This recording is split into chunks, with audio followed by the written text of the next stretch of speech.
Ok, entonces en nuestra clase pasada estábamos revisando el proceso de estimación.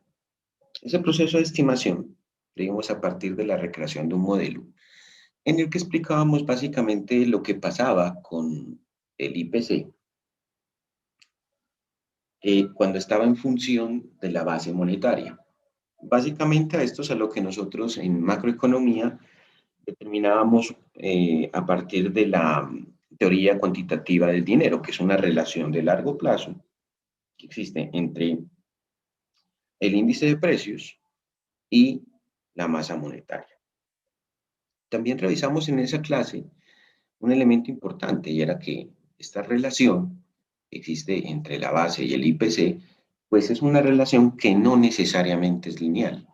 Uno podría haber visto eso desde el principio, cuando tenemos los datos simplemente. Uno podría haber dicho, bueno, insertemos una gráfica de dispersión, por ejemplo, que es esta opción que tengo yo aquí, y colocamos en X los datos de la oferta monetaria. Voy aquí a agregar.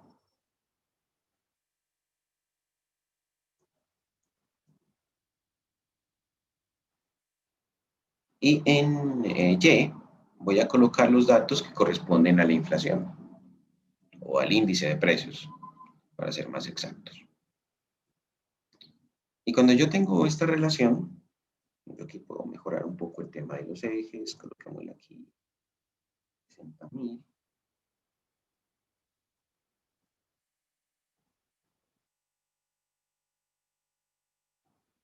Creo que podría aguantar incluso 70. Vale. Cuando yo tengo esta expresión, ¿cierto? Cuando yo tengo esta expresión, lo que hacemos si nosotros partimos del cálculo de un modelo lineal, que básicamente el modelo lineal es lo que hemos expresado tantas veces.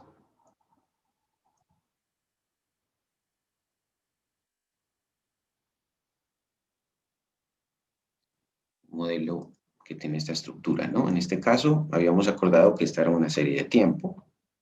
Entonces, bueno, y su t va a ser igual a beta sub 1, esto como el parámetro autónomo de nuestra regresión. Hay que aclarar una cosa, cuando yo estoy planteando este beta 1 dentro de esta ecuación, este beta 1 tiene la característica de que es el intercepto, ¿de acuerdo? El intercepto con este eje. Ahorita hacemos un ejemplo para mostrarles hasta dónde es intercepto y hasta dónde ya no lo es. Porque en el múltiple deja de ser esto un intercepto. Esto ya no es un intercepto. Entonces, les comentaba que estamos modelando esta relación y la estábamos haciendo para largo plazo a través de un modelo lineal simple. Y una de las situaciones que trabajamos entonces en esa clase fue básicamente que aprovechamos el proceso de modelación, ¿cierto? Que ya lo habíamos visto a nivel matricial, pero esta vez lo hicimos a través de la comodidad que trae la herramienta de software, ¿cierto? Entonces pulsamos un poco el tema de las diferentes herramientas de software. Y claro, lo que inicialmente sucede, lo que siempre sucede, de hecho, es que la interfaz gráfica hace que, digamos, los estudiantes puedan sentirse atraídos por aquellas interfaces que puedan ser un poco más cómodas, un poco más atractivas, ¿no? Y es natural, digamos. Uno, lógicamente, cuando uno está haciendo modelación a través de algún software, pues de pronto intuitivamente uno se siente más cómodo con el software más agradable. Pero eso no quiere decir que el software que desde la interfaz sea más agradable, sea más completo. Entonces,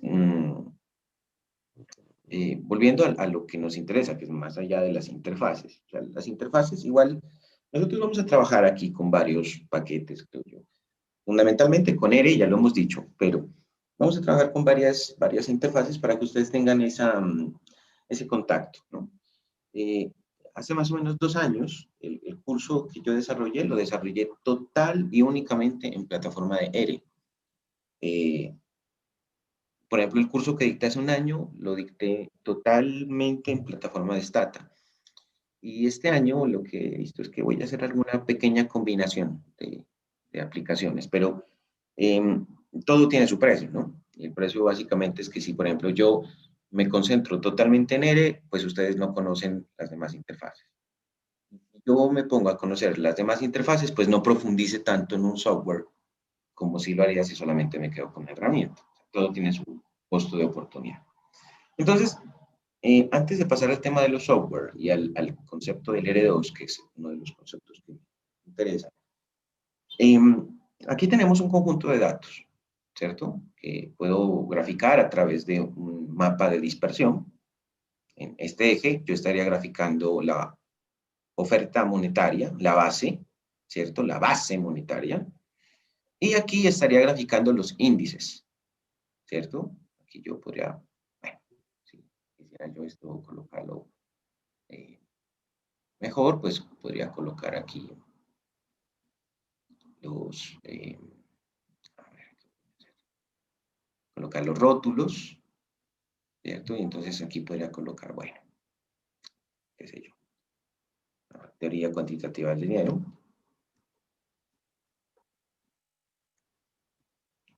Esto es, bueno,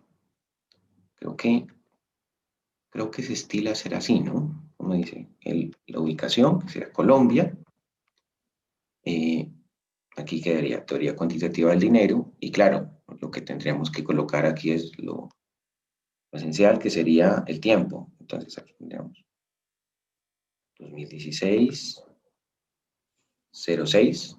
Cuando uno tiene esta notación, denme un segundito. Listo. Bueno, entonces le decía que aquí tenemos la teoría cuantitativa del dinero. Cuando yo coloco esta expresión, primero coloco el año y después lo que estoy colocando es el mes, ¿cierto? Entonces aquí me estoy refiriendo, por ejemplo, a junio. Y aquí esta base de datos terminaría en 2020-09. 2020-09. Es decir, termina en el año 2020, en el mes de septiembre, ¿cierto? Entonces aquí en este eje, como les había comentado, yo puedo colocar el índice de precios al consumidor.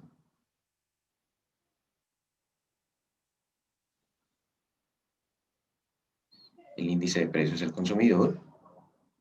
Y aquí voy a colocar la base monetaria, ¿no?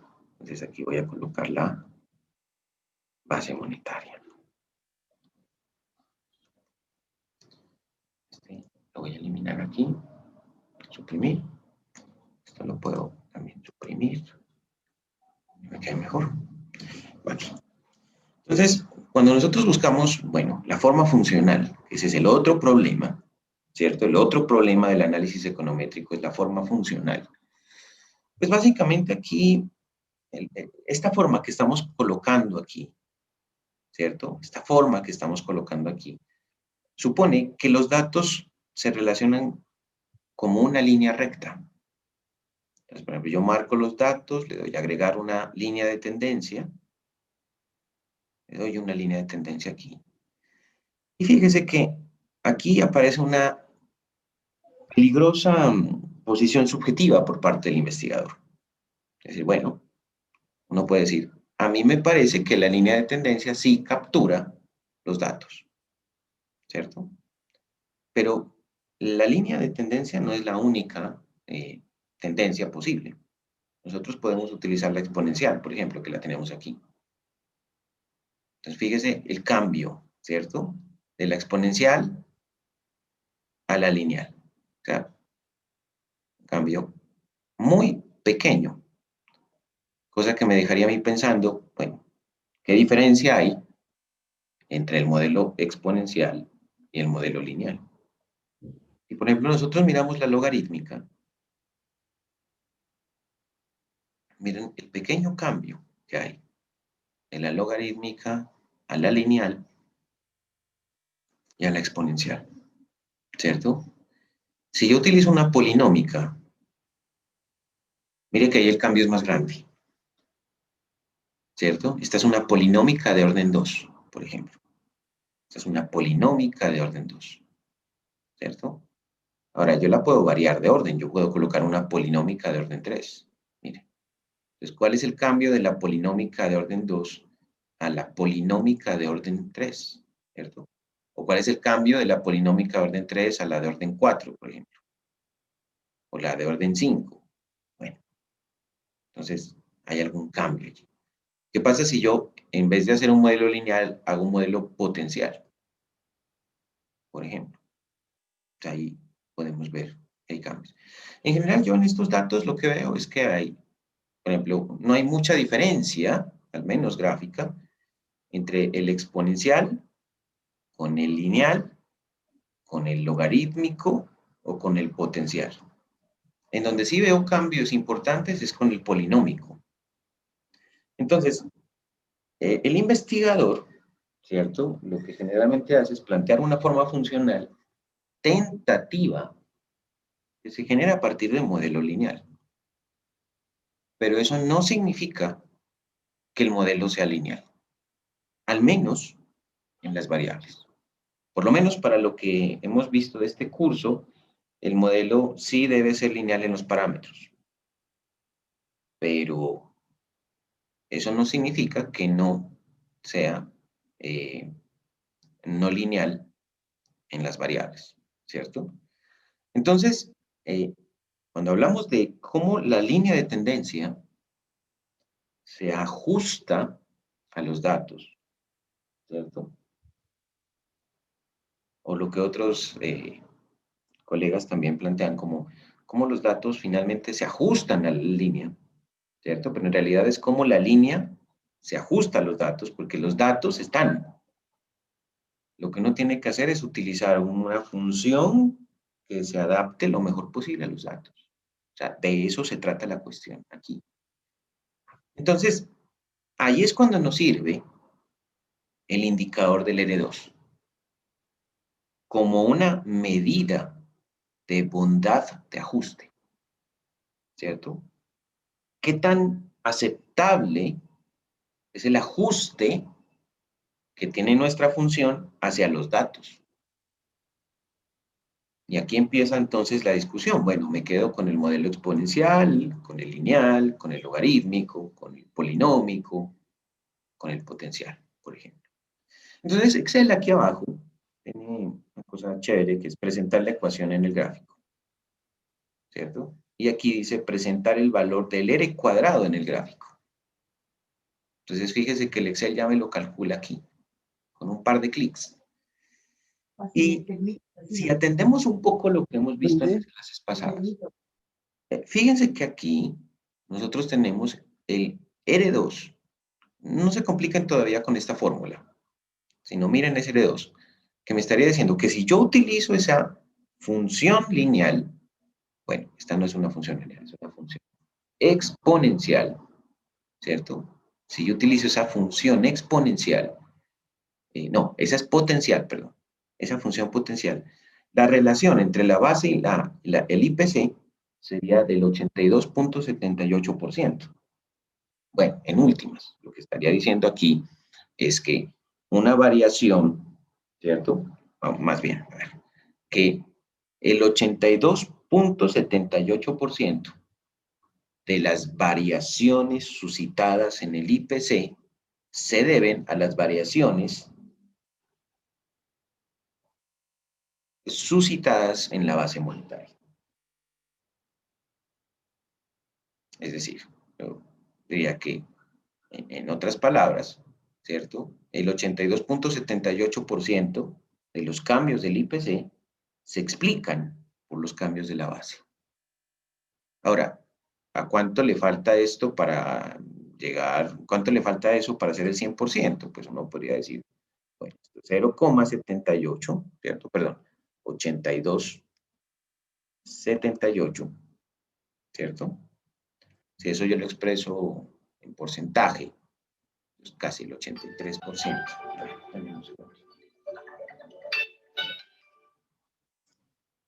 Eso es el 82,78%. Y uno podría decir, bueno, igual, uno menos este valor, ¿cierto? Me dice que lo que me queda por explicar de las variaciones del IPC, ¿cierto? Son el 17,28%, es decir, el 17,22% de las variaciones del IPC se explican por variaciones diferentes a la base monetaria. ¿Y cuáles son esas variaciones diferentes a la base monetaria? ¿Cuáles son? Pues son las variaciones de aquellas variables que yo no contemple en el modelo. Es decir, por ejemplo, variables que afectan al IPC, pero que no son la base, no son la base monetaria. Entonces, la clase pasada yo les decía, por ejemplo, ¿qué variable puede influir en la inflación? Bueno, más bien en el IPC, para ser más concretos aquí, que no sean los medios de pago. Y ustedes me planteaban que una de esas variables podría ser, por ejemplo, el desempleo. Entonces, como el desempleo no aparece en este modelo, haría parte del término de error, ¿cierto? Y entonces, junto con otras variables, que no necesariamente son variables que tienen que ser de naturaleza económica, ¿cierto? Yo creo que en Colombia, me parece a mí, nosotros vemos la economía desde un enfoque muy neoclásico, ¿no? Y bueno, yo fui formado en un enfoque, primero en un enfoque marxista fui formado. Después de ese enfoque marxista me formé en un enfoque muy neoclásico y hubo una buena cantidad de años que yo fui un neoclásico, pero muy estudioso. Eh, y después me pasé un poco a las teorías de Keynes.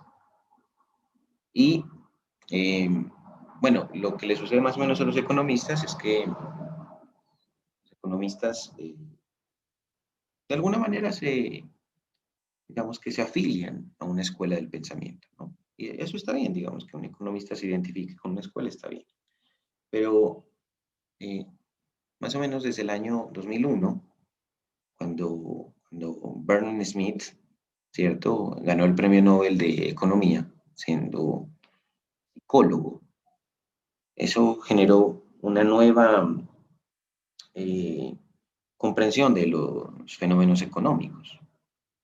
Y entonces empezaron a estudiar elementos diferentes a lo económico que tenían injerencia en lo económico, ¿no? Entonces, por ejemplo, desde el punto de la psicología, se empezó a estudiar, pues básicamente, por ejemplo, cómo ciertas conductas, ciertos comportamientos que pueden tener algún tipo de acondicionamiento generan efectos en las decisiones económicas de los individuos. Y esto generó algo que más adelante se iba a llamar la economía comportamental. Lastimosamente, en Colombia somos todavía muy débiles frente a esos conceptos, frente a esas nuevas posibilidades de entendimiento del análisis económico. Y nosotros casi que vivimos muy gravitando alrededor de lo clásico, de lo convencional. Pero, por ejemplo, si uno fuese un estudiante juicioso de economía, pues uno podría leer temas relacionados con psicoeconomía, por ejemplo, o temas relacionados con otras ciencias, por ejemplo, la econofísica, por ejemplo, que es tan relevante, o el tema de la economía experimental, por ejemplo, ¿cierto? O incluso temas como la etología económica, que es algo bien interesante porque los economistas en general piensan que la economía es una ciencia que nace con los seres humanos, como si antes de los seres humanos las demás especies no hubieran tenido que consumir o no hubieran tenido que buscarse alimento, ¿cierto? Entonces hay una pretensión de que la economía es una ciencia únicamente que estudia el comportamiento humano, por ejemplo. Eh, y bueno, hay temas relacionados con la neuroeconomía, por ejemplo, neuroeconomics, por ejemplo, que son, por ejemplo, Paul Glimcher es uno de los neurocientíficos que empezó a analizar el cerebro y tratar de entender lo que pasa en el cerebro cuando se toman decisiones económicas. O, por ejemplo, el mismo Eric Kandel, que es probablemente la persona que más conozca sobre cómo funciona no solamente el cerebro desde la parte física, sino también la teoría de la mente, ¿no? Desde la psiquiatría incluso. Pues bueno, hay muchas formas de entender el análisis económico. Y entonces, en esta MIOSUB-T, aquí no solamente es que están las variables económicas que se excluyen, sino ahí están el conjunto de variables que no se tuvieron en cuenta en el análisis, pero que de alguna manera pueden afectar al IPC, ¿cierto? Al IPC. Entonces, eh, si se quiere, esto que tengo yo aquí es el comportamiento eh, económico, racional, lo que tengo aquí, todo esto, y esto que tengo aquí es el comportamiento que incluso podría ser no económico y no racional, ¿cierto? Entonces, ahí puede estar, por ejemplo, el componente biológico, el componente cultural. Entonces, imagínense la importancia que tiene el término de error. El término de error es muy importante. Y aun cuando las variables, eh, independientemente no sean tan importantes, el conjunto de variables que compone el término de error sí pueden ser importantes a la hora de tener un efecto sobre, en este caso, el IPC. Entonces, pero este resultado es bueno porque está planteando a mí la posibilidad de que, aun con todas esas limitaciones, el 82% de los cambios del IPC se explican por la base. ¿Eso qué significa? Automáticamente significa que estoy explicando un porcentaje importante, quedándome por explicar un 17.22%, que correspondería, ¿cierto?, a la variabilidad que tiene el IPC, que a su vez depende, ¿cierto?, de la variabilidad de esos factores que yo dejé por fuera del modelo. Ahora, pero todo esto cambia si yo cambio la forma funcional, porque aquí hemos presumido que es potencial. ¿Y qué pasa si es polinómica? Pues fíjese que si es polinómica, el R2 es diferente y el modelo es diferente. Aquí tendríamos entonces que no es una cuestión del 82.78%, sino que es una cuestión de un 88.02%. Entonces, ¿qué es lo que pasa si yo tengo que la variabilidad que estoy explicando del IPC, debido a la variabilidad de la base monetaria, es del 88.02%? Pues que la variabilidad del IPC, que es explicada por la variabilidad de los factores omitidos del modelo, pero contemplados en MIU, corresponde al 11.98%. Es decir, que lo que me quedaría por explicar, lo que me falta por explicar de la variabilidad del IPC es más pequeño en el modelo polinómico de orden 2 que en el modelo anterior, ¿cierto? Ahora, esto utilizando una función polinómica de orden 2. Si yo, por ejemplo, quisiera utilizar el logarítmico, entonces fíjese que tengo un nuevo indicador, que sería 83.75%. Lo que implicaría, ¿cierto?, que yo tengo por fuera eh, una variabilidad del IPC no explicada del 16.25%. Y, por ejemplo, si cambio nuevamente el modelo y me regreso al modelo lineal, que es el que tenemos aquí, ¿cierto? Mi modelo lineal me dice que está explicando el 81.32% de los cambios del IPC a partir de los cambios de la base monetaria, quedándome por explicar Entonces, un porcentaje del 18,68%. Entonces, aquí tengo algunas opciones que he contemplado porque me las da el Excel. Tengo varias posibilidades. Tengo, por ejemplo, aquí un modelo 1, ¿cierto? Tengo aquí un modelo 2, tengo aquí un modelo 3 y tengo un modelo 4. Entonces, el modelo 4 es finalmente el modelo el lineal con el que nosotros trabajamos. Pero aquí la pregunta es, ¿cuál es el mejor modelo? Y entonces aquí es cuando vienen las típicas preguntas de los estudiantes. Dicen, bueno, profe, ¿y qué indicador tomamos para saber cuál es el modelo con el que nos quedamos? ¿Cierto? Entonces, si la respuesta es el R2, si la respuesta es el R2, entonces usted va a buscar el R2 que maximice la variabilidad explicada de Y en función de la variabilidad que se genera en X. Y ese modelo, en este abanico de opciones, sería el modelo 2, ¿cierto? ¿Por qué? Porque es el R2 más elevado, el que tendré aquí, el del 88,02, que corresponde al modelo polinómico, al polinómico de orden 2, suponiendo que no tengo más opciones. Entonces uno diría, Profe, sí, disculpe, una pregunta ahí en que, ¿desde qué porcentaje es aceptable o sea, un modelo? bueno, como les comentaba, esa pregunta ya la habíamos respondido hace algunas clases, y era que depende de si los datos son temporales o son espaciales.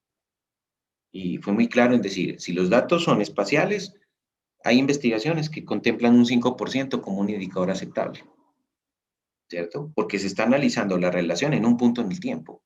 Y cuando usted analiza la relación en un punto en el tiempo, tener un 5% con una mirada única de un punto en el tiempo, algunos investigadores lo contemplan como algo suficiente. Pero si está trabajando con series temporales, lo que implica que probablemente a usted lo que le interese sea predecir el comportamiento, pues hay investigadores que dicen, mire, a mí el ERE no se puede bajar de un 70, de un 80, de un 90%. Hay investigadores incluso que dicen, no, si para mí el ERE no es el de 90%, pues no me sirve. Pero ahí viene lo que les estaba comentando. Suponiendo, todo esto se hace suponiendo que el R2 es un indicador suficiente, que el R2 es un indicador correcto. O sea, que el R2 es un indicador definitivo que me dice cuál es el mejor modelo. Y lo que yo quisiera que ustedes comprendieran y que aceptaran, porque esto cuesta trabajo aceptarlo, es que nosotros en econometría no vamos a tener un indicador que diga esto sí y esto no. Este es el modelo bueno y este es el modelo malo. No, no hay un único indicador que nos llegue a decir qué modelo sí y qué modelo no. Lo que vamos a tener es un conjunto de herramientas, un conjunto de indicadores, un conjunto de análisis que finalmente nos van a obligar a arriesgarnos por un modelo. ¿De acuerdo? Uno, por ejemplo, podría estar muy tentado a decir que este es el mejor modelo. ¿Por qué? Porque si ustedes revisan la forma en que se adapta esta función a los datos, uno diría, mire, parece que es como la que más se adapta. O sea, desde el punto de vista gráfico, solamente desde el punto de vista gráfico, si yo comparo esto con el lineal, mire que el lineal parece que no se adaptara tan bien a los datos, como que, por ejemplo, fíjese que aquí el lineal dice que esto sigue subiendo, ¿cierto? A ver, yo creo que puedo hacerlo. Fíjese que si yo tengo el modelo lineal, ¿cierto? Aquí, en esta partecita, mire que el modelo lineal, si yo sigo la tendencia de ese modelo lineal va hasta aquí, ¿cierto? Y si yo quisiera, por ejemplo, extender para pronósticos, la función lineal, si la quisiera extender para pronósticos, me daría esa relación, ¿cierto? Esa es la relación que me describe el lineal. Pero,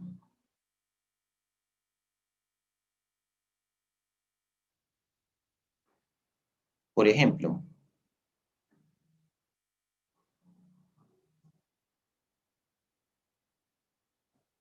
¿Qué pasaría si la relación es esta que estoy planteando ahora mismo? ¿Cierto? Entonces uno diría, claro, son parecidos, pero no son iguales, ¿cierto? Los modelos no son iguales. Y además, ¿qué pasaría si la relación, por ejemplo, se da de esta manera, por ejemplo? Bueno, supongamos que sea así.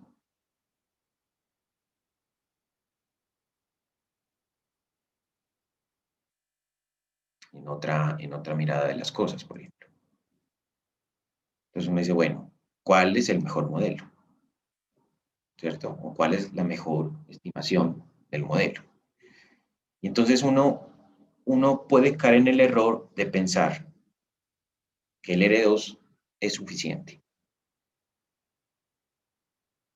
¿Cierto? Entonces uno podría decir, listo, entonces el modelo es polinómico de orden 2. O sea que este modelo no es el que tendríamos que hacer, tendría que ser un lineal. ¿Cierto? Entonces, tendría que ser, perdón, no un lineal, sino un polinómico. Y si usted revisa la arquitectura del polinómico, le dice que aquí tiene usted a y en función de x cuadrada, de x y del término independiente, del término constante. O sea que para que yo haga el polinómico, tendría que introducir aquí, ¿cierto? Tendría que introducir aquí este nuevo componente al modelo, ¿no? Tendría que colocarle aquí un beta 3, ¿cierto? Tendría que colocarle un beta 3, o sea, un nuevo parámetro que va a multiplicar, y lo peor es que no, se queda el formato así. Bueno, entonces que tendría que multiplicar a esta expresión, que sería el x2 original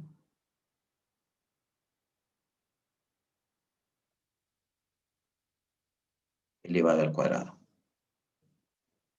Entonces esta se convertirá en una ecuación cuadrática finalmente. Así la tengo planteada.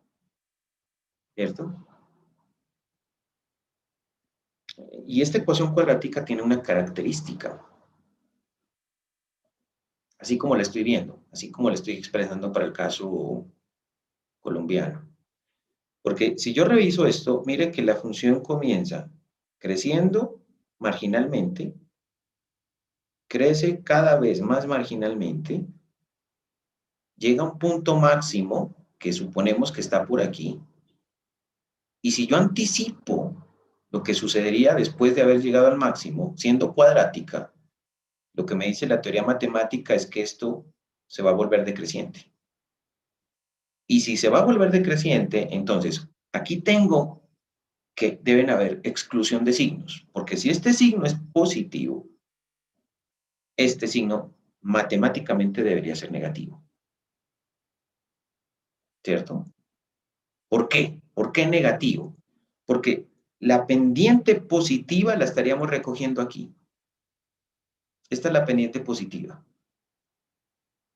Y la parte de la pendiente negativa que se generaría después de alcanzar el máximo, es decir, lo que estoy suponiendo que va a pasar más adelante, tendría una pendiente negativa que estaría reflejada acá. ¿Cierto? Ahora, aquí lo que tenemos es, si usted hace la aproximación a la micro, ¿cierto? Al componente micro, diríamos básicamente, bueno, aquí lo que encontramos es que después de un determinado punto, pueden ser incluso entre beta 2 y beta 3, pueden ser incluso, digamos que tener un efecto sustitutivo, perfecto. Entonces, si beta 2 es negativo, por ejemplo, entonces automáticamente beta 3 tendría que ser positivo. Es decir, tendríamos exclusión de signos, ¿cierto? Ahora, esto desde el punto de vista matemático. Desde el punto de vista económico, si yo sé ya en este momento, desde el punto de vista económico, que la relación entre beta 2, entre x2 y y sub t es una relación positiva, yo tendría que afianzar, ¿cierto?, la literatura económica para encontrar qué pasa cuando existen breakpoints, ¿cierto?, en la literatura, que podrían explicar relaciones inversas, cuando es claro que las relaciones son directas. Es decir, eh, por ejemplo, en el caso de la relación precios y cantidades demandadas, yo sé que en un bien normal, si los precios suben, pues la cantidad se reduce. Pero también sé que si el bien no es normal y es, por ejemplo, un bien Giffen, puede ser que el precio crezca y las cantidades demandadas también sigan creciendo. Y eso controvierte el signo original de la elasticidad que estaba analizando. Entonces yo aquí tengo que tener la suficiente capacidad analítica y el espectro investigativo teórico suficiente como para poder llegar a establecer cuál es la relación básica y cuál es la relación secundaria, ¿cierto? Y eso ya implica un nivel de abstracción mucho más grande todavía, o sea, un nivel de literatura mucho más grande eh, que el que inicialmente uno pide. Eso si me la juego, por ejemplo, por el modelo, por el modelo cuadrático, ¿cierto? Porque aquí lo que estoy utilizando es la variable de masa monetaria, pero elevada al cuadrado. Entonces, lo que estoy viendo aquí ya es en últimas, qué es lo que sucede cuando yo potencio el incremento de la base, ya ha llegado a su punto máximo la relación positiva y esa relación empieza a decrecer. Luego, esta función es una función en la que yo puedo aplicar cálculo diferencial para encontrar el óptimo también, ¿no? Para encontrar ese óptimo, yo debería, por ejemplo, a esta función, debería derivarla con respecto a x. Entonces, el procedimiento sería más o menos el siguiente, ¿no? Sería, por ejemplo, ¿no?, colocándole los datos, ¿no? Voy a utilizar los resultados. Bueno, aquí el beta 2, fíjense que el beta 2 me estaría dando negativo y el beta 1 me está dando positivo. Entonces, pero aquí, bueno, aquí más bien, el beta 3, que es el que está acompañando a X2, es negativo, como yo lo había anticipado, miren. Y el beta 2, como yo lo había anticipado, miren, es positivo, está aquí, ¿cierto? Entonces, si yo reemplazo los resultados, yo tendría que el beta 1 es, según estos resultados, sería 1,0156. El beta 2, que es el de x a la primera potencia, el de x2 a la primera potencia sería 0,0019, ¿cierto? Y el beta 3 tiene notación científica, y ya les había comentado que si tengo notación científica, pues lo que yo puedo hacer es transcribirlo. Entonces me quedaría 8 exponencial menos 0,9, es un número pequeño en realidad esto. Entonces, si lo coloco,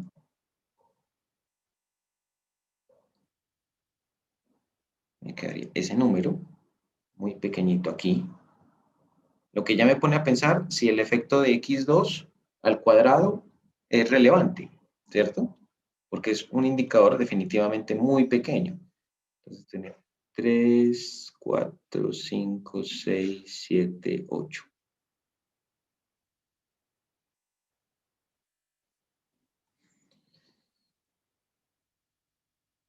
Entonces, básicamente allí yo tendría el modelo estimado en su versión cuadrática, ¿cierto? Ya no lineal ni log-log, como lo vimos en la clase pasada, sino cuadrática. Y básicamente, si yo aquí utilizo este modelo para derivación, entonces aquí lo que tendría que hacer es, veamos, a ver, en diseño, si yo genero la variación producida en Y, si yo genero la variación producida en Y debido a ver, listo, entonces les decía, la variación producida en Y, ¿cierto?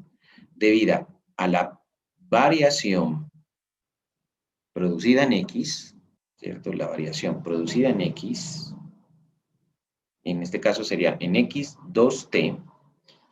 Entonces, si yo tengo esa variación y la igualo a 0, entonces tendría que derivar esta expresión como sigue. Esto se volvería la derivada de una constante que es igual a 0, desaparece. Aquí, derivando esta parte, me quedaría 1 por 0,0019. Entonces me quedaría aquí 0,0019 menos, ¿cierto? Menos. Y me quedaría, bueno, y esto es igual a 0, el resultado de lo que tenga aquí. Y esta derivación de acá me quedaría como que igual 2 por 0,8.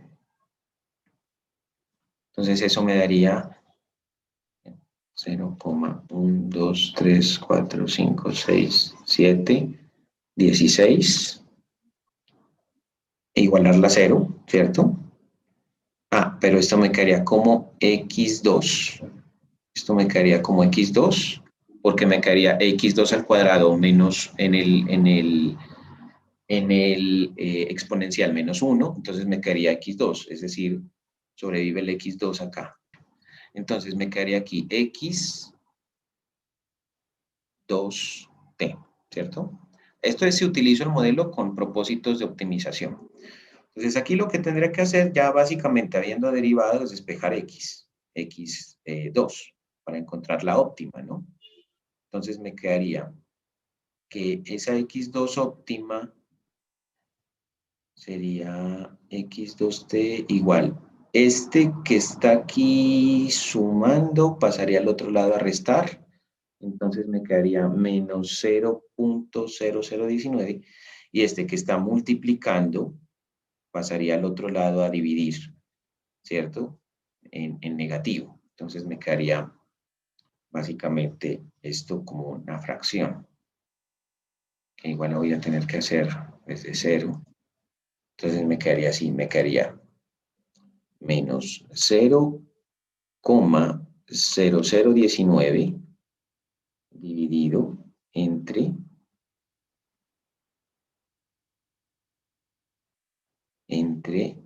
menos, ¿cierto? 0,1, 2, 3, 4, 5, 6, 7, 16, ¿cierto? Ahora, si yo hago esa operación, ese resultado me va a dar igual a, entonces igual, me quedaría 0,0019 dividido entre 0,1, 2, 3, 4, 5, 6, 7, 16. Entonces eso me daría el equilibrio en x2 es de una base que tendría que estar en los 118,750. ¿Cierto? En los 118,750. Y eso me produciría un valor máximo del IPC, ¿cierto? Un valor máximo del IPC que estaría simulado acá arriba, en la Y estimada. Entonces la Y estimada me generaría, bueno, para encontrar esa Y estimada yo tendría que reemplazar este valor aquí en x2 y aquí en x2, pero elevado al cuadrado. Y eso me generaría el valor de la inflación en su punto más alto. Pero bueno, es decir, todo esto que hice, simplemente un ejercicio pequeño que bueno, se me presentó y dije, bueno, está interesante hacerlo para el caso colombiano. Igual, esto no es definitivo en absoluto porque básicamente yo aquí me estoy basando en la pretensión de que tengo un modelo adecuado, de que este modelo es el modelo adecuado y que este R2 es definitivo para determinar ese modelo adecuado, ¿cierto? Pues, por ejemplo, aquí no estoy considerando el modelo log-log que vimos la clase pasada. No lo estoy considerando. Entonces, volviendo ya a lo que nos interesa realmente, ¿cierto? Aquí el punto clave es saber si el R2 es un indicador definitivo, ¿cierto? Yo les había dicho que tenían una tarea con el log-log y era calcularlo. Entonces, para eso ustedes necesitan básicamente calcular algo que ya habíamos visto en alguna clase pasada y que era la composición de ese R2, ¿no? Creo que veamos por la literatura para no despegarnos tanto de los libros. Después de ver el tema de los supuestos, pues tienen que plantear el tema del R2, ¿cierto? Entonces busquemos esa partecita del R2, que es la que me interesa.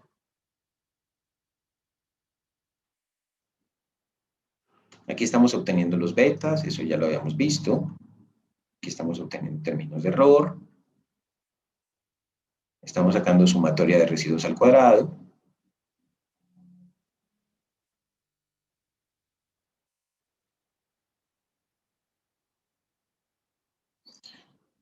Son los supuestos, algunas propiedades algebraicas. Perfecto. Y llegamos a esta ecuación que es la que nos interesa, ¿no? Sumatoria total de cuadrados igual a sumatoria explicada de cuadrados más sumatoria de residuos al cuadrado. Esto ya lo habíamos visto en clases pasadas. Y entonces, después de eso, arrancamos con el tema de la bondad de ajuste. Entonces, la bondad de ajuste se explica como básicamente la división de la sumatoria explicada de cuadrados sobre la sumatoria total de cuadrados. Y se dice, mire, esa división es igual a 1 menos la sumatoria de residuos al cuadrado sobre la sumatoria total de cuadrados. Ahora, ¿qué es el R2? ¿Cierto? El resultado de eso. Dice, es el cociente de la variación explicada entre la variación total. Entonces, cuando yo digo aquí, por ejemplo, en este modelo, el 81.32% de las variaciones del IPC se deben a las variaciones de la masa monetaria, a mí me queda por explicar el 18.68, porque si yo sumo estas dos, ¿cierto? Si yo sumo estas dos, yo tengo que tener aquí el 100% del fenómeno. El libro me dice, el R2 es el cociente de variación explicada entre la variación total. Claro, yo estoy explicando, ¿cierto? El 81.32% del 100% del fenómeno. Es decir, del 100% del IPC, en este modelo, yo estoy jugándomela a explicar el 81.32%. De acuerdo con el concepto del R2, ¿cierto? Dice, por tanto, se interpreta como la proporción de la variación muestral de Y, que es explicada por X. La segunda igualdad en la ecuación proporciona otra manera de calcular el R2, que es esta partecita de acá. ¿De acuerdo? Entonces,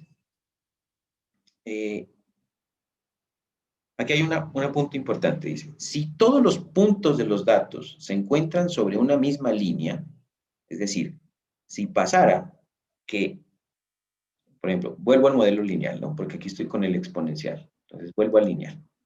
Si pasara, yo creo que esto ya lo había explicado, pero esto es muy importante como para no retomarlo.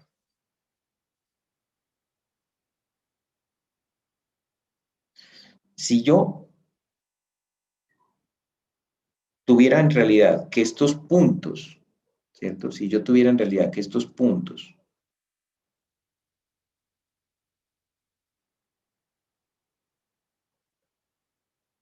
pudieran acercarse lo más posible a la regresión lineal que yo le estoy dando. O sea, si estos puntos estuvieran alineados de esta manera, como los estoy alineando ahora. Entonces, ¿qué es lo que sucedería desde el punto de vista, estadístico?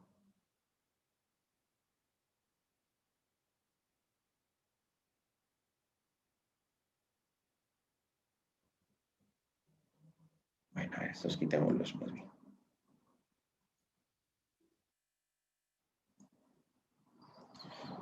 Lo que estaría sucediendo es que el R2, ¿cierto? El R2 se empezaría a incrementar cada vez más. Al punto que el libro lo plantea, dice, si los puntos pasaran por esa línea, el R2 sería 1. Y usted tendría el ajuste perfecto, ¿cierto? Tendría el ajuste perfecto. Dice aquí, en ese caso el R2 sería igual a 1. Si el valor del R2 es igual a casi 0, eso indica que en lugar de pasar eso, estos datos están bien alejados, están bien desconcentrados de la función que yo les estoy dando. Lo que significa que no tengo una bondad de ajuste en últimas. O sea, tengo una muy mala capacidad de ajuste de los datos. Entonces, por eso dice aquí, esto indica un ajuste pobre de la línea de estimación mínimo cuadrático ordinaria, ¿cierto? Entonces, ¿y eso en qué se traduce? Muy poco de la variación de las Y es captado por las variaciones en últimas de las X, que son las que me determinan la Y estimada, ¿cierto? Aquí dice, se puede mostrar que R cuadrado es igual al cuadrado del coeficiente de correlación muestral, eso ya lo vimos en una clase pasada, ¿cierto? Entre y estimada. Bueno. Entonces, resulta que el R2 es un indicador, ¿cierto? Que nos ayuda de alguna manera a ir perfilando el tema de la forma funcional del modelo, que es una pregunta que ustedes deben tener, y es, profe, ¿cuándo sé que el modelo es lineal? ¿Cuándo sé que el modelo es logarítmico? ¿Cuándo sé que el modelo es exponencial? ¿Cuándo sé que el modelo es potencial? ¿Cuándo sé que el modelo es recíproco? ¿Cuándo sé que el modelo es inverso? ¿Cuándo sé eso? Y la respuesta es poco satisfactoria en realidad, porque el R2 es un indicador de apoyo, es un indicador que visto como bondad de ajuste, es un indicador que le puede sugerir qué forma funcional podría ser la que usted utilice. Pero el R2 no es definitivo, no es absoluto para determinar la forma funcional, ¿cierto? Entonces volvemos al problema de pensar que hay un indicador que es suficiente para darnos la concreción de la forma funcional. Entonces, es allí cuando aparece el tema de las no linealidades. Por ejemplo, aquí tenemos un modelo logarítmico en Y, ¿cierto? Logarítmico en Y, pero no hay logaritmo en X, ¿cierto? No hay logaritmo en X. Entonces, ese es un problema de la linealidad, por ejemplo. Aquí tenemos algunos resultados. Mira, el modelo logarítmico en y no logarítmico en X, ¿cierto? Un modelo que explica cómo los salarios se relacionan con los años de educación. Aquí tenemos otro ejemplo, miren, de un modelo logarítmico en y logarítmico en X. Es un modelo log. Y aquí sacan un L2, ¿cierto? Y aquí nos plantean, básicamente, otro tema que debería usted repasar con calma, y es el tema de las interpretaciones de los betas, ¿cierto?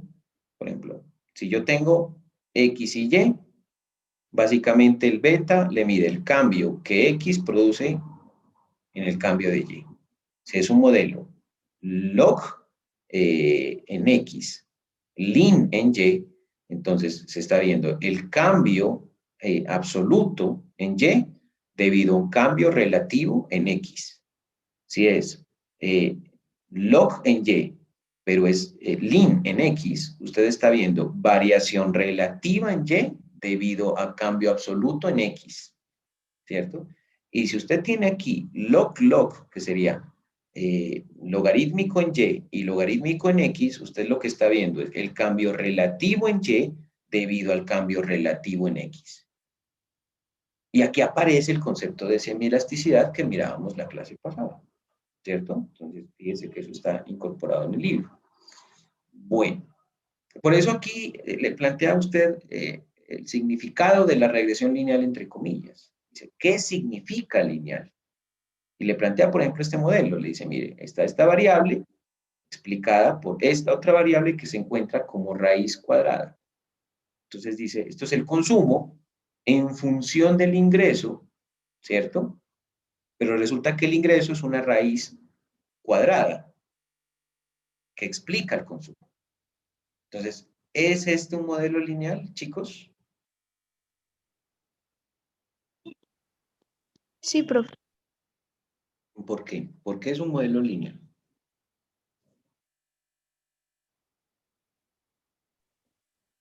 Pues si queremos romper la raíz cuadrada que está ahí para sacar, y en ese hay que sacarlo al cuadrado.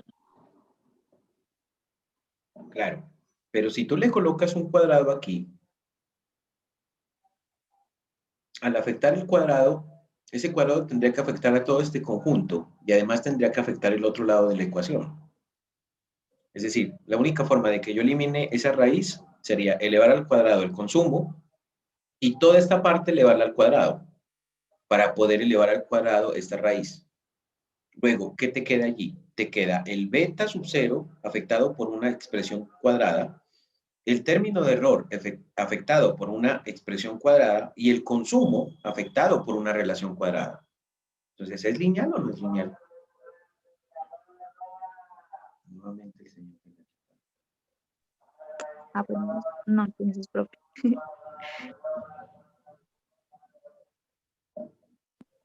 Chicos, ¿es lineal o no es lineal? No, no, creo que sería potencial, ¿no, profe? El modelo es lineal en los parámetros. Pregunto, beta sub 1 a primer nivel, perdón, beta sub 0 a primer nivel, ¿está afectado por algún tipo de cálculo? No, Entonces es lineal. Beta sub 0 es lineal. Pregunto, ¿beta sub 1 está afectado por algún tipo de elemento que me haga pensar que beta sub 1 deja de ser lineal? no, Es lineal. Entonces, fíjese la respuesta. Profe, ese modelo es lineal en los parámetros, mas no es lineal en esta variable, porque esta variable es una transformación que en últimas, si usted sigue leyes de exponenciales, esto sería lo mismo que elevarlo a la 1 medio. Luego, esta variable no es lineal.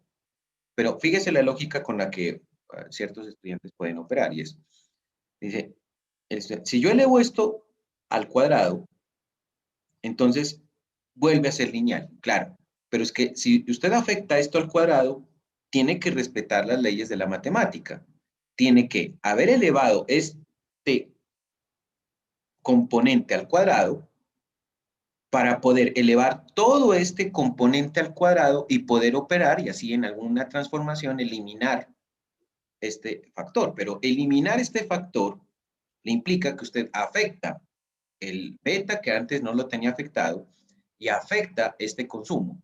Luego me transforma el modelo en un no lineal, ¿cierto? Entonces por eso le digo, ¿el modelo es lineal o no es lineal? Entonces la respuesta correcta aquí era, profe, es lineal en los parámetros, pero no es lineal en las variables. Y ahora viene otra pregunta, es decir,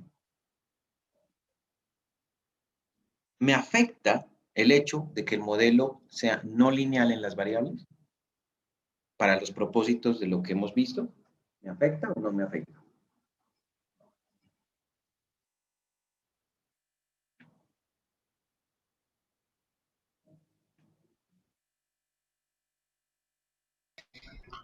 Profe, según tengo entendido, pues no, no afecta. Lo más importante es los parámetros. ¿Estamos de acuerdo?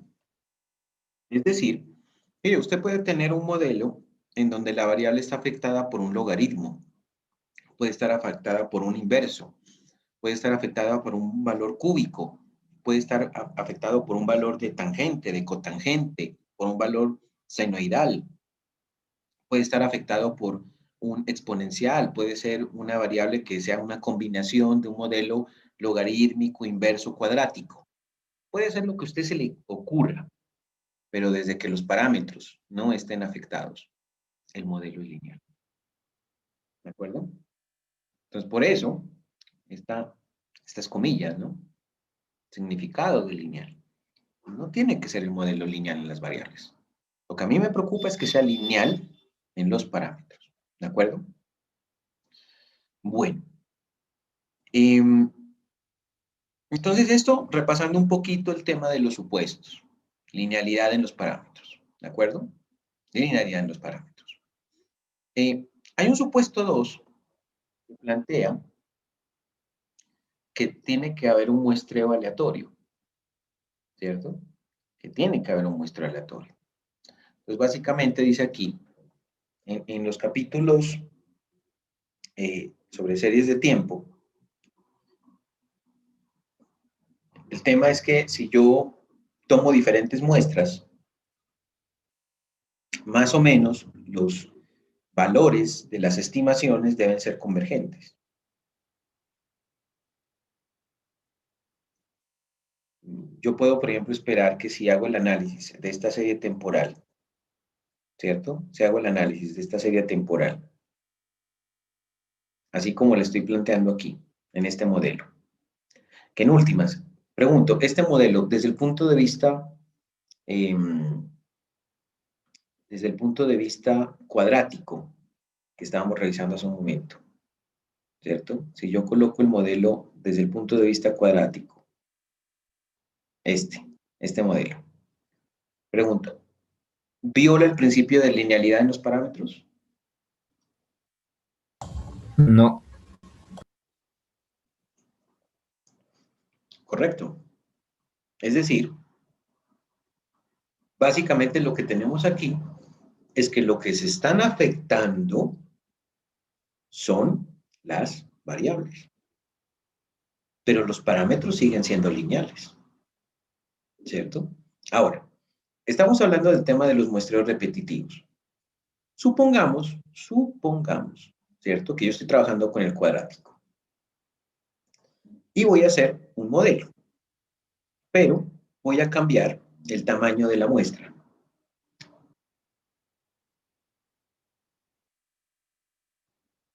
A ver.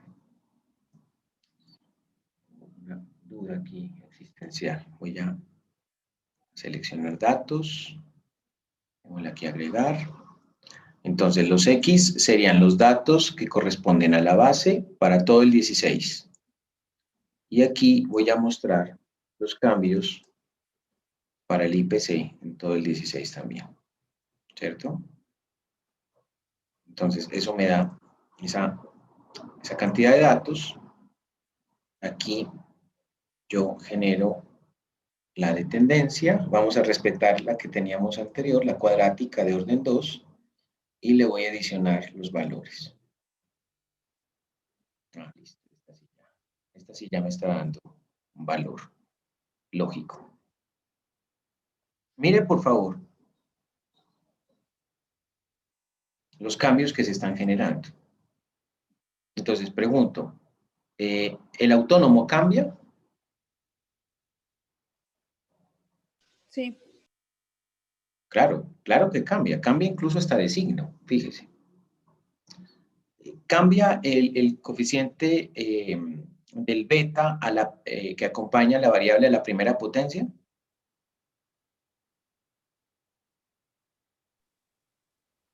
Sí, profe. Sí, profe. Cambia, y tiene un cambio fuerte. Y cambia el beta que acompaña la expresión de la base a la segunda potencia. Sí, profe. Cambia, ¿cierto? ¿Y el R2 cambia también? Sí. Entonces, fíjese que no queremos que nos pase eso, sino que si nosotros hacemos diferentes muestreos, que nuestros betas tiendan hacia los mismos valores. Pero para eso, ¿qué tendría que pasar? yo tendría que tener más o menos muestras que sean comparables. Yo no puedo comparar esta muestra que está trabajada solamente para un año, que es el 2016, con una muestra que está comparando 2016-2020. Entonces, aquí ya aplica sentido común. Dice, bueno, de estos dos modelos, pues, ¿cuál es el más poderoso? Pues usted dice este, lógicamente, por tamaño de muestra, ¿cierto? Por tamaño de muestra. Entonces, básicamente aquí, más datos es mejor. O sea, en microeconomía se practica el principio de insaciabilidad, ¿no?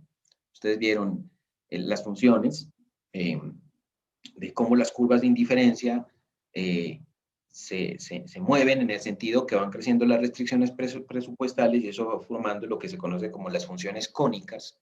Y las funciones cónicas tienden a llegar al punto épsilon, ¿no? En microeconomía, en donde se supone que los individuos alcanzan la felicidad.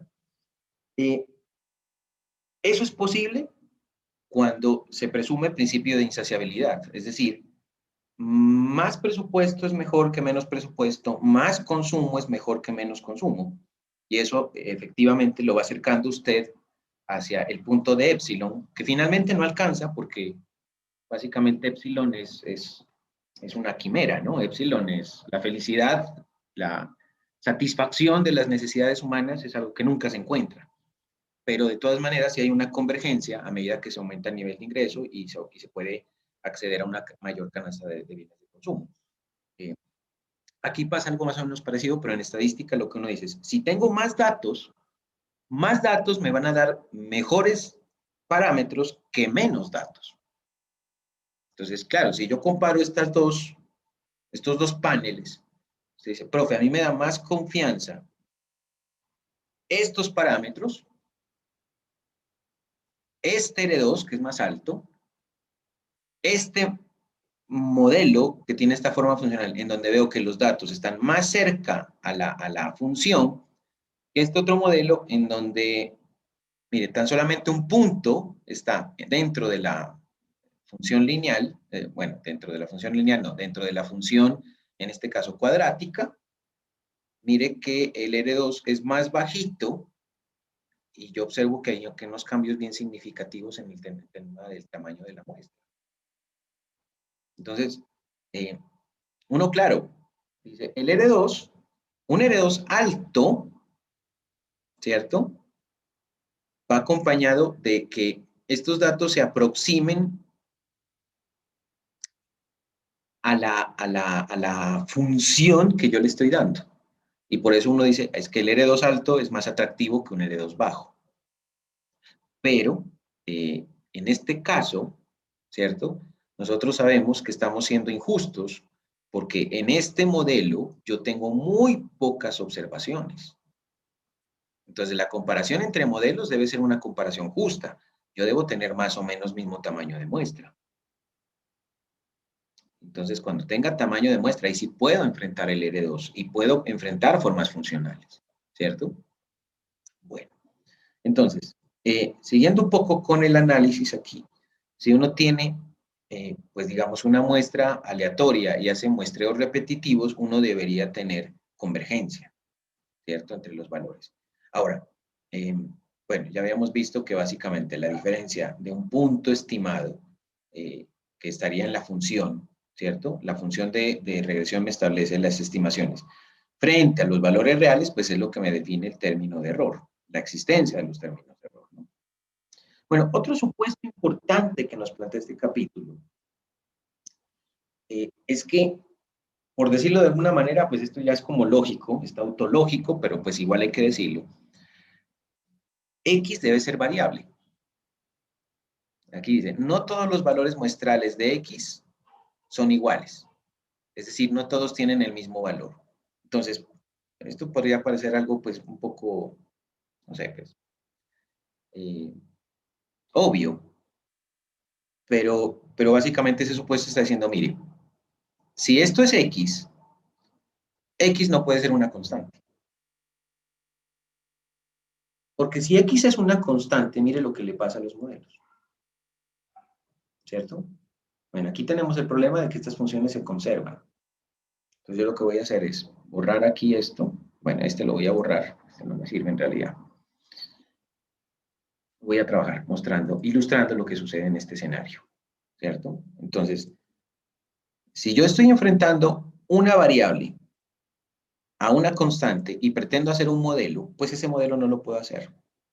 Entonces aquí voy a seleccionar los datos, ¿cierto? Le voy a decir aquí agregar, voy a tomar los datos de X, que son invariables, los marco, y voy a colocar aquí los datos de Y, que esos sí son variables, que son los que tengo acá. Entonces le voy a aceptar, y me da esto, ¿cierto? Entonces ahora yo le digo a esto, clic derecho, agregar línea de tendencia,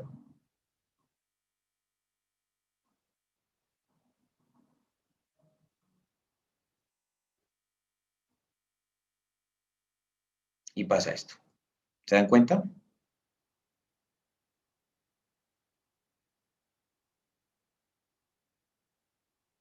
¿Lo ven, chicos?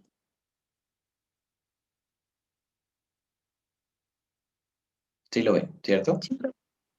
Es decir, yo intento sacar la línea de tendencia y no me la genera. Entonces, bueno, otra tareita que les voy a dejar a ustedes, pues ya desde el punto de vista más instrumental, y es, yo aquí estoy haciendo mucho grafiquito, mucha cosa, pues para que se entienda más didácticamente, pero básicamente esta clase la hice a propósito así, porque es como diciéndole, chicos, yo me di cuenta en la clase pasada que no me estaban leyendo, entonces yo quiero que lean. Eh, y aquí tiene que generarse una pregunta, y es, bueno, ¿qué está pasando con los valores de los betas? ¿Cierto? Entonces, ¿cómo se puede descubrir? Utilizando las fórmulas y haciendo el cálculo. Pero el cálculo así, como lo vimos, no en software, sino utilizando las fórmulas, ¿cierto? Entonces ahí usted se va a dar cuenta que va a tener un problema porque en últimas lo que está teniendo es que aquí usted tiene una constante.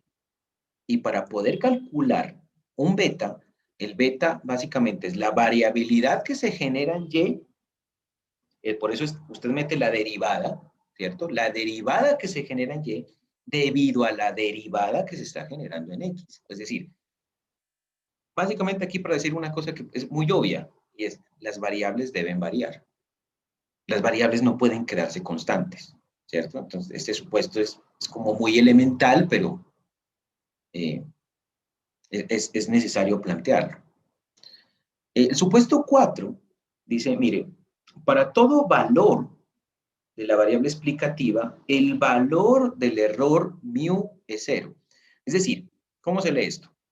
¿Ustedes saben leer estos valores condicionales, chicos? En estadística les mostraron cómo se lee esto. No, profe. ¿Seguros? No, profe. Bueno. Esto es un valor esperado. O sea, un valor esperado, si se quiere, es un valor que usted espera tener, es una expectativa. Así como cuando usted espera algo de una persona. ¿Listo? Entonces, usted espera que el valor de este término de error que se genera como condición de un modelo en donde usted tiene unas X que por supuesto le van a explicar un fenómeno Y, usted espera que ese valor de ese término de error sea igual a 0. Así es como se lee esta expresión. Entonces uno dice, bueno, el valor esperado de mu condicionado por X, sabiendo por supuesto que X está explicando a Y, esperamos que sea de 0. En últimas, yo puedo decir, el valor esperado del término de error es 0. Ese es el valor esperado. ¿Listo?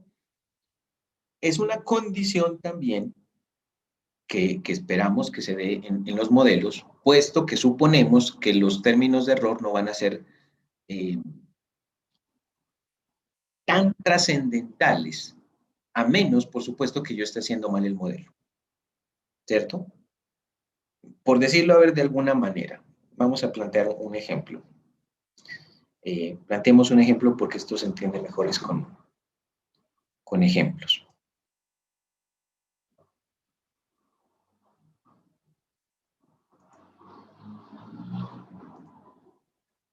Yo les voy a colocar aquí dos modelos, ¿de acuerdo? Yo les voy a colocar aquí dos modelos.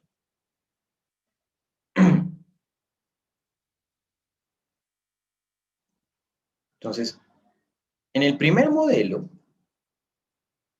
yo voy a colocar aquí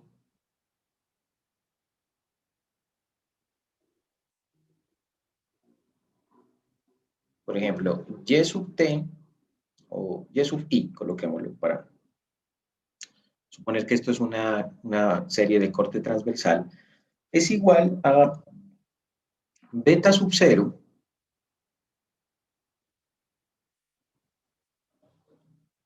más, coloquémosle beta sub 1.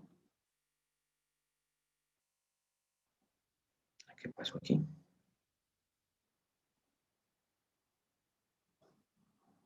Ya. Más.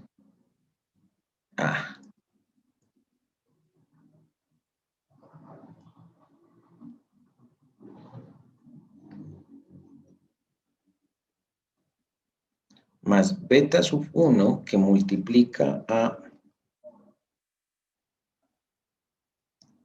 x sub 1t, perdón, x sub 1i, ¿cierto? Porque lo volví transversal, más, coloquémosle aquí un término de error.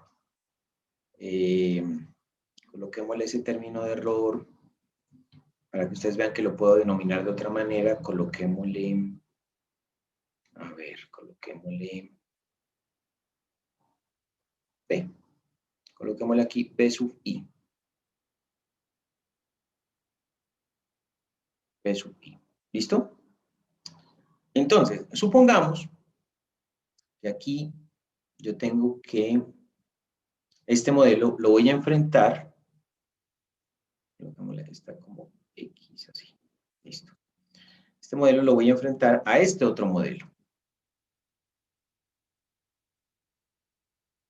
En donde voy a tener aquí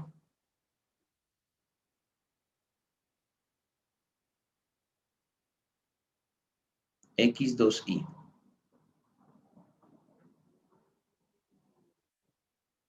Y aquí voy a explicar lo siguiente.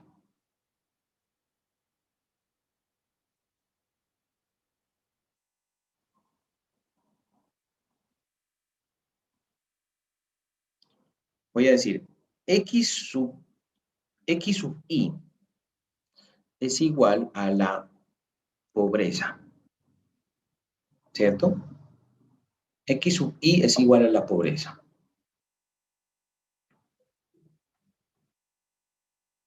Yo voy a plantear aquí que x sub 1i es, coloquémosle aquí pif, y coloquémosle aquí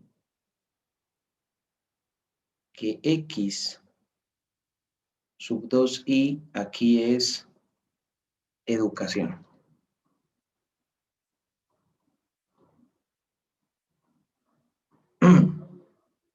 Es educación.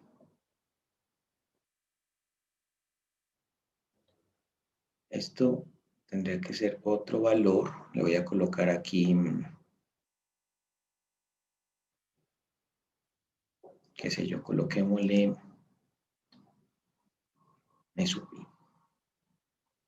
Pues ahí tengo dos modelos, ¿cierto? En los que yo ya tengo un problema desde su misma construcción.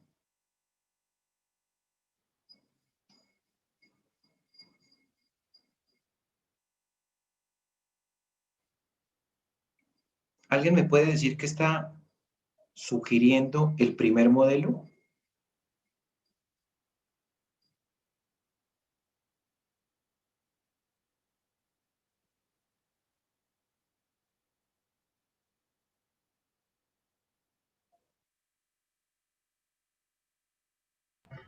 Que la pobreza tiene como determinante el PIB.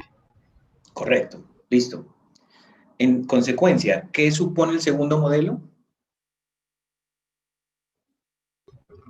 Que la pobreza tiene como determinante la educación. Vale. Entonces yo estoy colocando aquí una situación que para ustedes va a ser obvia, ¿cierto? Y es, bueno, lo que pasa es que ambos factores son importantes. Por ejemplo, si usted lee a Esther Duflo, Duflo es la segunda mujer en ganar el Premio Nobel de Economía. Lo ganó en 2019 y básicamente lo plantea en su libro Repensar la pobreza.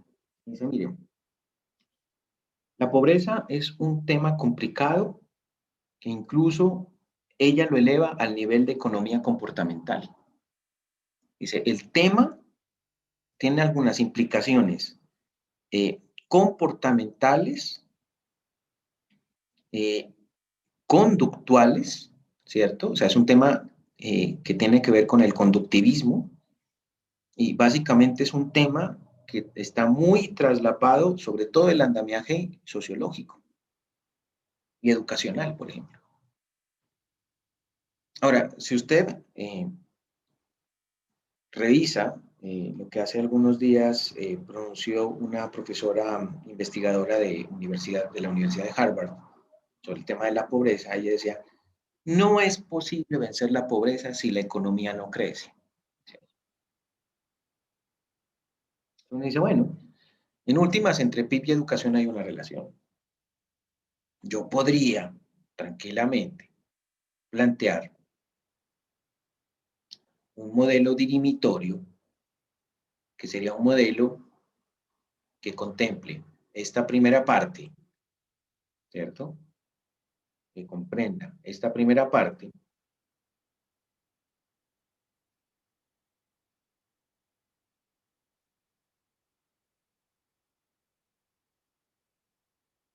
y que junte la segunda parte. A esto se le conoce como un modelo anidado. Este sería un modelo anidado, ¿cierto? A ver, déjenme ver. Este beta 2 no estaría haciendo nada. Entonces, vamos a ver si lo puedo quitar.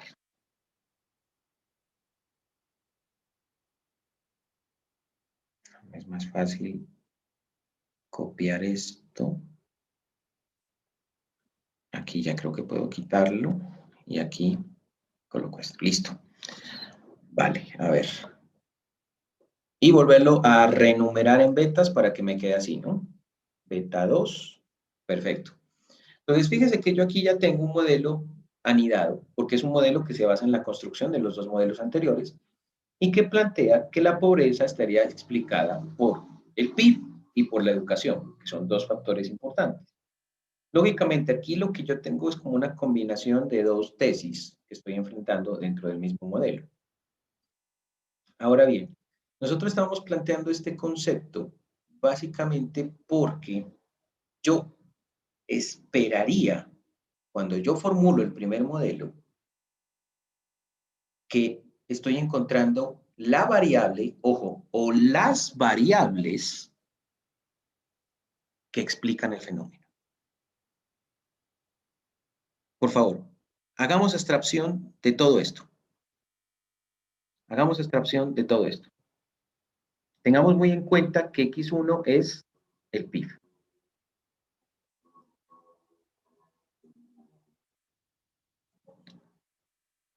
Si usted se lee a los neoclásicos plantean básicamente que el tema de la pobreza es un tema básicamente de crecimiento económico.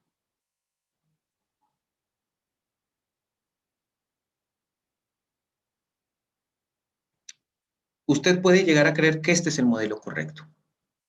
Y usted dice, todas las variables adicionales se van a quedar en el término de error. Y este es el modelo bueno. Y empieza a trabajar con este modelo. Entonces empieza a estimar, empieza a sacar los betas, empieza a sacar el R2. Por favor, consúltenme qué es el R2 ajustado. ¿De acuerdo? Consúltenme qué es el R2 ajustado. Saca el R2 ajustado, hace sus análisis y ese es el modelo bueno. Cambia la forma funcional si es necesario, pero ese es el modelo bueno.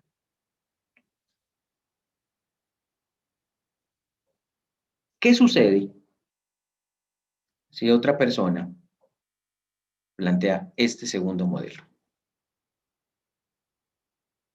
Pues esa persona tiene que consultar unos datos, una teoría, hace el mismo proceso, hace una estimación de los betas, saca el R2 y saca el R2 ajustado y saca otras conclusiones.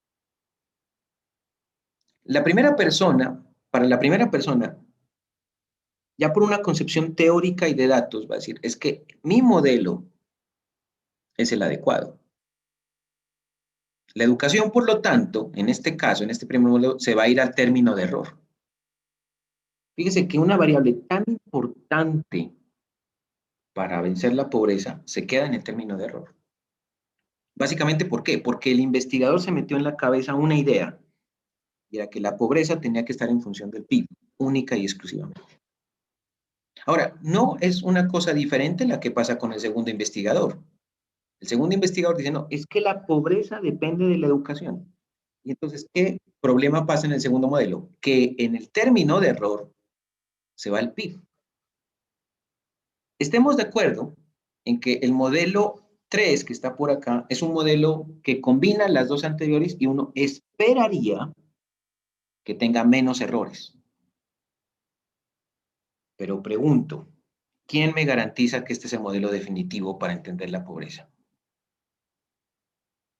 Es decir, pregunto, ¿qué otras variables diferentes al PIB y la educación explican la pobreza?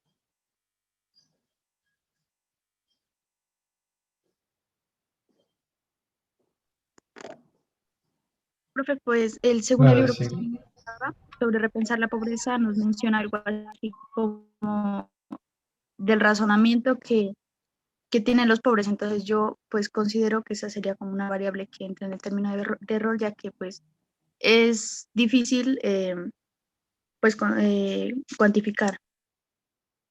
Listo. Sí, creo que ese es el término clave. ¿Cómo cuantifico? ¿Cierto? Entonces uno podría decir, ah, bueno, tú me hablas de la razón. Entonces yo podría decir, de alguna manera yo puedo utilizar alguna prueba en la que yo tenga cómo las personas razonan. Es posible pensar en algún test que las personas en un momento de su vida tengan que hacer para determinar de pronto si tienen capacidad comprensiva, si pueden tener algunos lineamientos para hacer un razonamiento. ¿Existe algún tipo de estadística que yo pueda capturar para capturar esa información de la capacidad de razonamiento de las personas? Profe, pues yo considero que esos test generarían como un cierto tipo de tendencia a las posibles decisiones, pero pues siempre se va a generar, No, eh, no, no, digamos, no, ese no me error. estoy dando a entender. Usted me dice, es que ahí se le está quedando por fuera un elemento como el razonamiento de las personas. Entonces yo digo, bueno, ¿cómo miro, cómo cuantifico el razonamiento de las personas? O sea, la respuesta es, ¿cómo puedo utilizar una estadística o qué tipo de estadísticas miden el razonamiento de las personas? Yo considero que no hay algo que mida el razonamiento, profe. Y si yo les coloco las pruebas ICFES o las pruebas Saber Pro o la prueba PISA,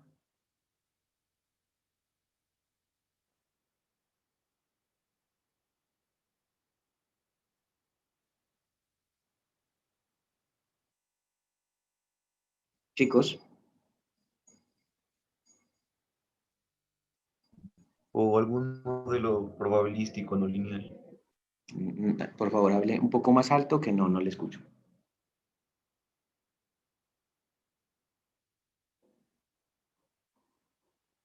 Chicos, creo que alguien me estaba hablando, pero no le alcancé a escuchar.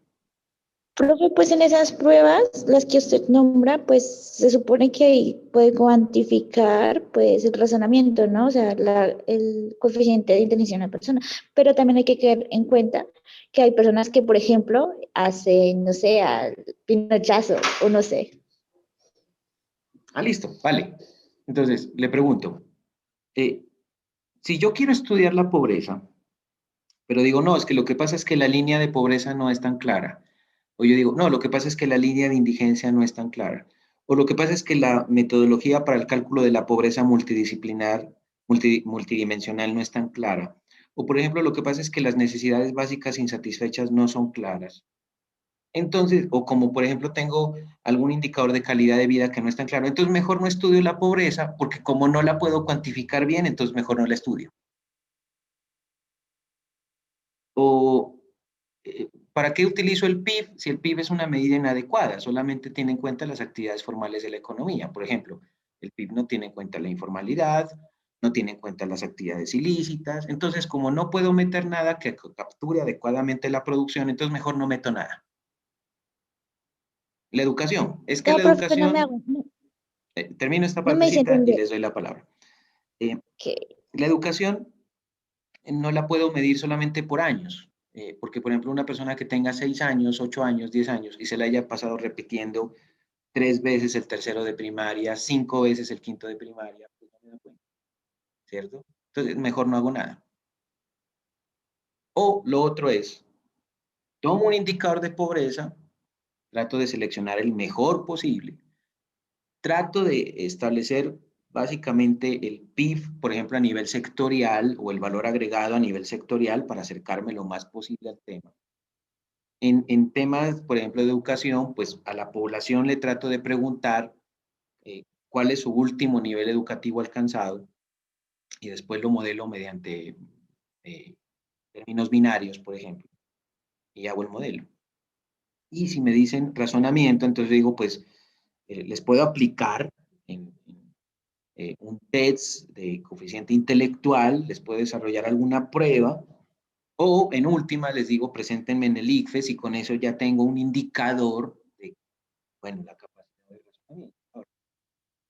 Ahora, pregunto esto para terminar esta parte.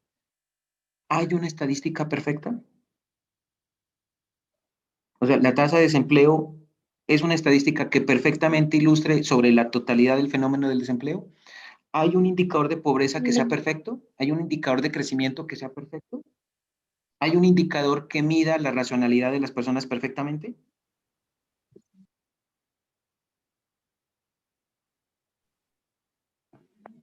No, profe, son estimaciones que se tienen. ¿Y qué es lo que intentamos hacer en econometría? Trabajar con las estimaciones, sabiendo que aún cuando tengamos un análisis más o menos bueno, que puede ser que nos equivoquemos, el hecho de que una estadística no esté tan bien calculada me va a generar un término de error.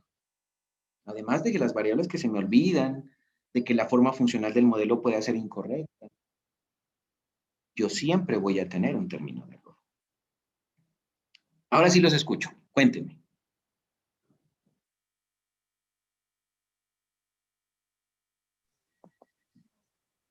Entonces sí se podía cuantificar el razonamiento.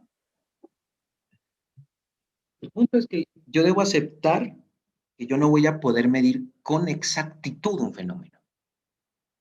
¿De acuerdo? O sea, debemos admitir que vamos a tener errores en nuestro análisis. O sea, abandonemos de tajo que vamos a hacer algo perfecto, porque no lo vamos a hacer. Miren a los pensadores económicos. Adam Smith tiene razonamientos muy buenos, pero tiene algunas equivocaciones. Marx no es perfecto, es un ser humano, tiene errores. Keynes es un ser humano, tiene errores.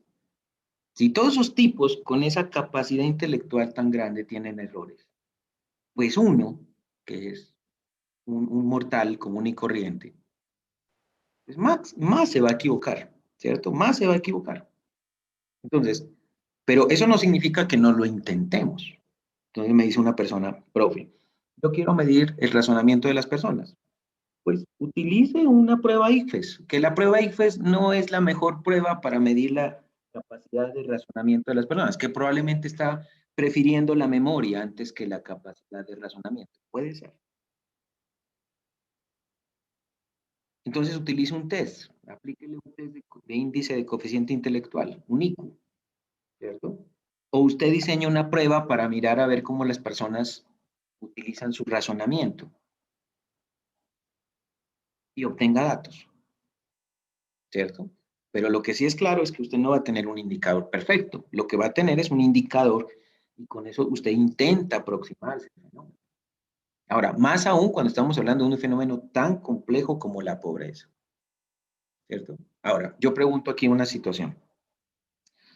¿La pobreza se explica por efectos intergeneracionales? Es decir, ¿la pobreza de los padres se traslapa a la pobreza de los hijos?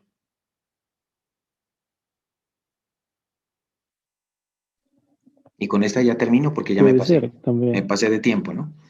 Bueno, entonces, lo que estoy refiriéndome aquí es que siempre vamos a tener errores en todo modelo. Así usted crea que se las sabe todas, por favor, siempre acepte la posibilidad de que puede estar equivocado. Y por eso es que este supuesto es complicado de que se cumpla. Entonces, ojo con el supuesto 4. La esperanza de que el término de error sea 0 condicionado por X, ese es el supuesto más complicado de todos que se nos cumpla, porque siempre nos vamos a equivocar. Bueno, muchachos, por favor, repasen esta lecturita del capítulo 2 de Goodrich, repasen la del 3 también, 2 y 3, vamos a trabajar 2 y 3, igual en Gujarati, 2 y 3, y la próxima semana es muy importante porque paso al multivariado. Entonces, trabajo ya con matrices, ¿de acuerdo? Entonces, repasen matrices, por favor. Repasen qué es la inversa, repasen la junta, la de cofactores, determinantes, etc. Arrancamos con matrices. ¿Listo? Me pasé del tiempo, chicos. Qué pena con ustedes. Nos vemos entonces en nuestra próxima sesión, si no hay más preguntas. Gracias, profe. Listo, profe. Muchas gracias. Bueno, nos vemos, que estén muy bien, cuídense mucho. Gracias, hasta luego. Hasta luego. Hasta luego. Sí, sí, Danilo, puede ser utilizar un dicotómico, pero depende mucho de las pruebas. Bueno, muchas gracias a todos.